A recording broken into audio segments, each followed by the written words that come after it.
Educational creativity চ্যানেলে সকলকে স্বাগত। এসএসসি 2025 যে নিয়োগ প্রক্রিয়া, এখানে মামলার কোনো শেষ নেই। আবারও একটি মামলার জটিলতা, যে মামলা আজই শুনানি রয়েছে 16 অক্টোবর 2025। স্মিতা দাসদের এই বেঞ্চে ভ্যাকেশন কোর্টে এই মামলার শুনানি রয়েছে।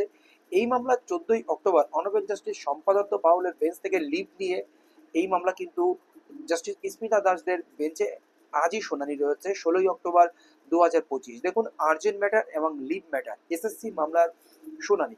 এখানে 10 নম্বর নিয়ে যে বিতর্ক বেঁধেছে, ডিভিশন নিয়ে কাদেরকে এই 10 নম্বর দেওয়া হবে, ফ্রেশার বা আনটেন্টেড যোগ্য টিচার, এছাড়াও এখানে পার্ট টাইম টিচার থেকে শুরু করে কন্ট্রাকচুয়াল টিচার থেকে শুরু করে সেন্ট্রাল টিচার থেকে শুরু করে একাধিক বিষয় নিয়ে 10 নম্বর দেওয়া যাবে না আনটেন্টেড টিচারদের, এরকম একাধিক সমস্যা রয়েছে। এরকমই একটি মামলা আমরা সিনপসিস দিয়ে দেখতে পাবো এবং আপডেট কি আসে অবশ্যই আপনাদেরকে দেবো।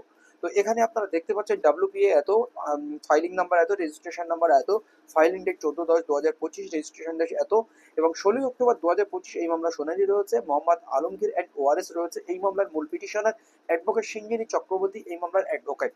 তো এই মামলা আমরা যদি শেষের দিকে আসি, তাহলে সিনাপসিসটি দেখলে বুঝতে পারবো এটা কাদের মামলা আর 10 নম্বর নিয়ে নতুন কি জটিলতা তৈরি হয়েছে। একাধিকজন যদি এই 10 নম্বরটি পেয়ে যায় তাহলে কম্পিটিশন বাড়বে, এটা স্বাভাবিক জিনিস। তাহলে যারা যোগ্য আনটেন্টেড টিচার চাকরি হারা হচ্ছে তাদের ক্ষেত্রে কিন্তু এটা খুব দুঃখজনক বিষয় এবং কম্পিটিশন কিন্তু বজ্র কঠিন হতে চলেছে। 29/9/30 এবং ইন দ্য 30/5/2025 এবং জুলাই 2025 এই যে নোটিফিকেশনগুলো বেরিয়েছিল এবং ডেটগুলো রয়েছে। এবার চলুন আমরা দেখে নেই সিনাপসিসটি। Petitioner have been working as part time teacher appointed on contractual basis. Part time টিচাররা কন্ট্রাকচুয়াল বেসিস চাকরি করছে। Pursuant to the advertise date 30/5/2025, your petitioner participated in second SLST 2025। 30/5/2025 তারা সেকেন্ড এসএলএসটি 2025 অংশগ্রহণ করেছে। And they have applied for appointment to the post of assistant teacher for class 9, 10 and 11, 12। 9, 10, 11, 12 এর জন্য তারা ইতিমধ্যে আবেদন করেছে। As per A2 and B of Schedule 2 of Rules 2025, prior teaching experience of a candidate carries 10 out of total 100 marks। 100 মার্কসের মধ্যে 10 নম্বরে প্রিয়ার টিচিং এক্সপিরিয়েন্স রয়েছে, আপনারা জানেন। To avail such benefit, petitioner attempt to fill up their prior teaching experience details in the official online portal of the West Bengal School Service Commission, but while attempting it was found that there is no separate option provided to enter prior teaching experience detail for teacher who are working as part-time teacher। যখন তারা পিটিশনাররা এই number benefit নেওয়ার জন্য তারা form fill up করছে teaching experience জন্য online পোর্টালে, তখন স্কুল সার্ভিস কমিশনের যে পোর্টালে তারা যখন আবেদন করছে তখন এন্টায়ার প্রিয়ার টিচিং এক্সপিরিয়েন্স দেওয়ার যে কলামটি রয়েছে তাদের এই পার্ট টাইম টিচারদের জন্য সেই কলামটি অ্যাভেলেবেল নেই এবং তারা আবেদন করতে পারছে না। এই হচ্ছে তাদের মূল বিষয়। তো petitioner submitted the application from without entertaining existing roll number and teacher code in the official online portal of the respondent authority।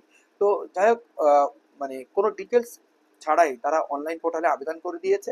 Therefore, unless and until the prior teaching experience of the petitioner are considered, the petitioner shall be unfairly excluded from the group of eligible candidates, resulting in grave injustice and violation of the petitioner fundamental rights and petition। এখানে পিটিশনারের fundamental rights হস্তক্ষেপ হচ্ছে, এর প্রতি অমান্য করা হচ্ছে, injustice হচ্ছে।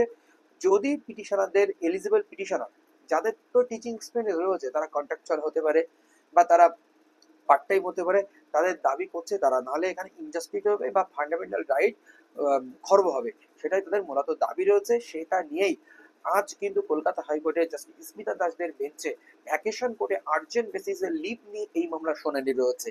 তো এই মামলার শুনানিতে কি হয় অবশ্যই আপনাদেরকে আপডেট দেব। এবং এছাড়াও বিভিন্ন রকম আরো তথ্য রয়েছে এখানে। পয়েন্টস অফ ল রয়েছে, whether the action of the justice the law, এই সমস্ত তথ্য কিন্তু এখানে রয়েছে। অবশ্যই আগামীকাল কি হয় আপনাদের তথ্য দেব। ধন্যবাদ।